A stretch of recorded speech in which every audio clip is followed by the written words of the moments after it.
semuanya, Assalamualaikum warahmatullahi wabarakatuh.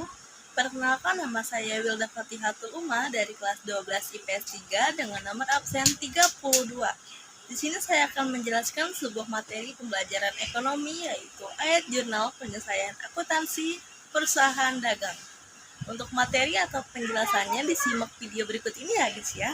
Bye.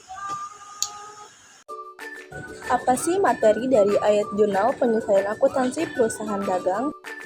Jurnal penyelesaian perusahaan dagang adalah catatan akuntansi yang dibuat untuk mencatat dan menyelesaikan saldo akun pada periode akhir akuntansi. Tujuannya adalah untuk mencatat pendapatan dan beban yang belum diakui serta mengubah transaksi tunai menjadi akural sehingga laporan keuangan mencerminkan kondisi yang akurat. Selanjutnya, ayat penyelesaian jurnal. Ayat penyelesaian jurnal mencakup transaksi seperti pendapatan yang masih harus diterima, beban yang belum dibayar, dan penyusutan aktiva. Tetap proses ini memastikan bahwa laporan keuangan sesuai dengan prinsip akuntansi yang berlaku. Pemahaman ayat jurnal penyelesaian adalah catatan akuntansi yang digunakan untuk mencatat dan menyelesaikan saldo akun pada periode akhir akuntansi. Tujuannya itu adalah untuk mencatat pendapatan dan beban yang belum diakui, serta mengubah transaksi tunai menjadi akurat. Setelah itu, ada transaksi yang diliputi ayat jurnal penyelesaian mencakup berbagai transaksi. Yang pertama, ada pendapatan yang masih harus diterima, yaitu pendapatan yang harus di rekening namun belum diterima uangnya. Kedua, beban yang belum dibayar, yaitu biaya yang sudah di rekening namun belum dibayar. Ketiga, penyusutan aktiva tetap, yaitu nilai aktiva tetap yang semakin berkurang nilainya karena umurnya. Yang keempat, piutang tak tertagih atau piutang dagang yang tidak akan pernah dibayar lagi.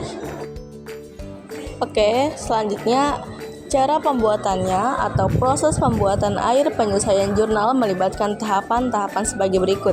Yang pertama ada analisis neraca saldo, yaitu menguji neraca saldo untuk menemukan kesalahan atau ketidakakuratan.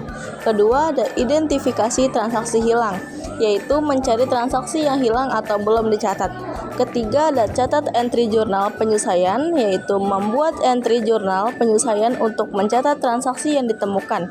Keempat, hitung saldo akhir, yaitu menghitung saldo akhir setelah penyelesaian dilakukan untuk memastikan kekeluaratan catatan keuangan. Lanjut, manfaat ayat jurnal penyelesaian akuntansi perusahaan dagang. Memiliki manfaat penting dalam penghasilan laporan keuangan yang akurat dan andal. Dengan menggunakan ayat penyelesaian jurnal, perusahaan dapat memastikan bahwa laporan laba rugi dan neraca mencerminkan kondisi keuangan yang real. Tujuan ayat jurnal penyelesaian itu terbagi menjadi 3. Yang pertama, menyusun laporan keuangan yang akurat. Kedua, mengakui pendapatan dan beban yang belum dicatat. Ketiga, memastikan transaksi yang terjadi pada periode berjalan dicatat dengan benar. Pendahuluan, pengertian ayat jurnal penyelesaian adalah jurnal yang dibuat untuk menyelesaikan akun-akun di buku besar perusahaan agar mencerminkan kondisi keuangan yang sebenarnya pada akhir periode akuntansi. Selanjutnya ada jenis-jenis ayat jurnal penyelesaian. Yang pertama, pendapatan yang masih harus diterima, yaitu pendapatan yang sudah diperoleh namun belum dicatat. Contohnya, pendapatan sewa yang diterima di muka. Yang kedua, beban yang masih harus dibayar, beban yang sudah terjadi namun belum dicatat atau dibayar. Contohnya itu beban gaji yang belum dibayar. Kedua, akumulasi penyusutan atau mengakui penyusutan atas aset tetap. Contoh penyusutan gedung, peralatan, dan kendaraan. Yang keempat, persediaan barang dagang, menyelesaikan nilai persediaan barang dagang pada akhir periode. Contohnya pembelian atau penurunan persediaan barang dagang. Jadi kesimpulan yang bisa kita ambil dari materi ayat jurnal penyelesaian akuntansi perusahaan dagang terbagi menjadi 2, yaitu ada ayat jurnal penyelesaian penting untuk menyajikan laporan keuangan yang mencerminkan kondisi perusahaan dengan tepat. Yang kedua itu akurasi dalam jurnal penyelesaian akan membantu pengambilan keputusan yang lebih baik. Mungkin itu saja yang bisa saya sampaikan, kurang lebihnya mohon maaf. Terima kasih. Assalamualaikum warahmatullahi wabarakatuh.